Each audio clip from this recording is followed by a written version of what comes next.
You have 15 days of annual leave. You know this because it is in your contract. You have read your contract, you have even filed it, and you have it saved.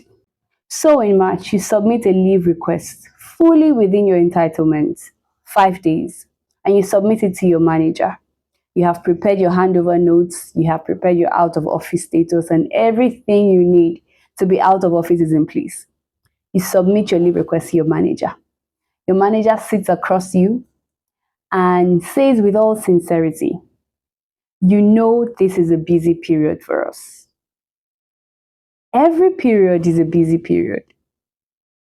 So today, I want to start with something very important. Annual leave is not a reward.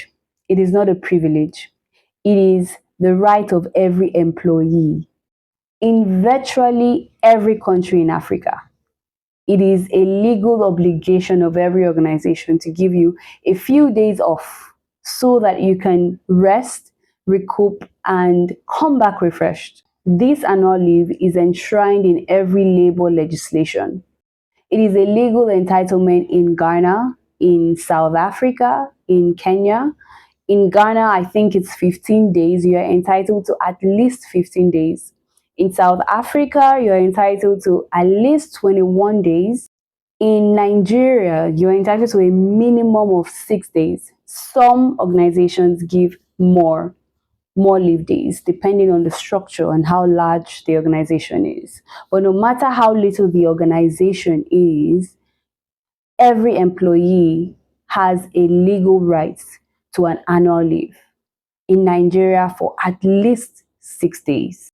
These are not suggestions or favors. This is the absolute minimum the law requires, and yet somehow we have built the entire workplace culture that treats these legal entitlements as a form of disloyalty or lack of commitment.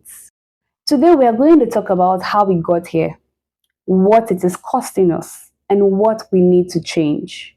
First is the family metaphor. Yes, the family metaphor. So, there are organizations that have very healthy work cultures that says we are a family here.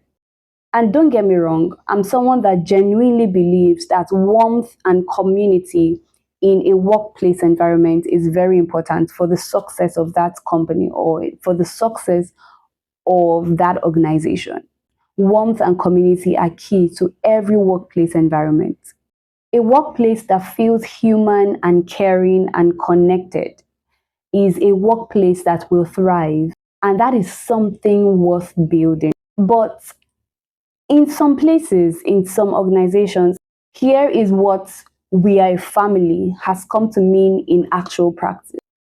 It means we expect the same level of sacrifice that you will give your actual immediate family.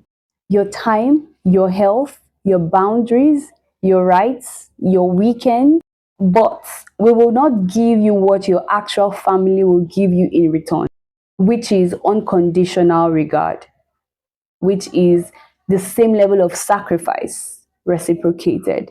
This family metaphor or idea is used to extract labor from employees that cannot be demanded directly. There are many faces of the leave problem. Now, the no leave policy problem is not one thing.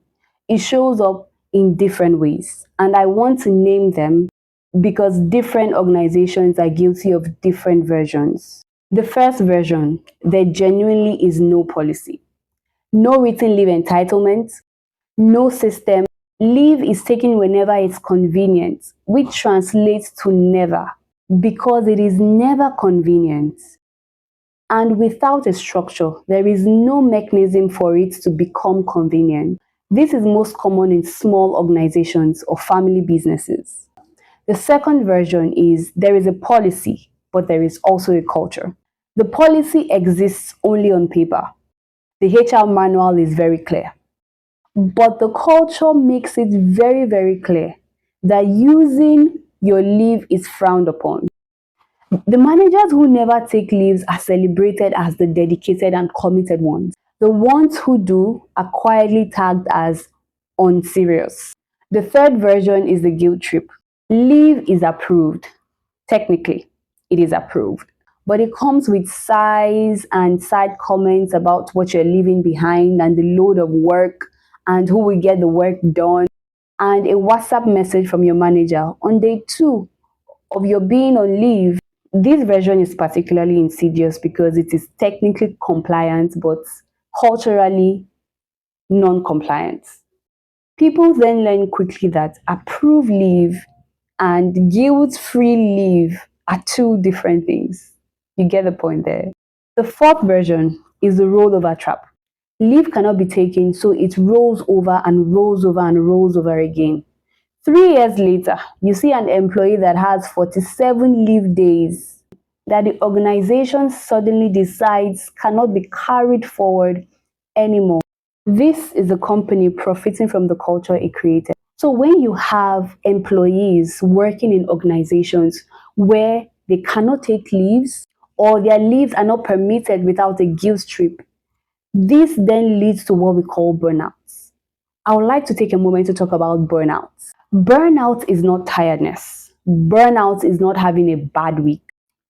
It is not needing a good night's sleep. Burnout is what happens when chronic workplace stress, the kind that is sustained over months and years without adequate recovery, begins to manifest as physical and psychological breakdown. We're talking about persistent exhaustion that sleep does not fix.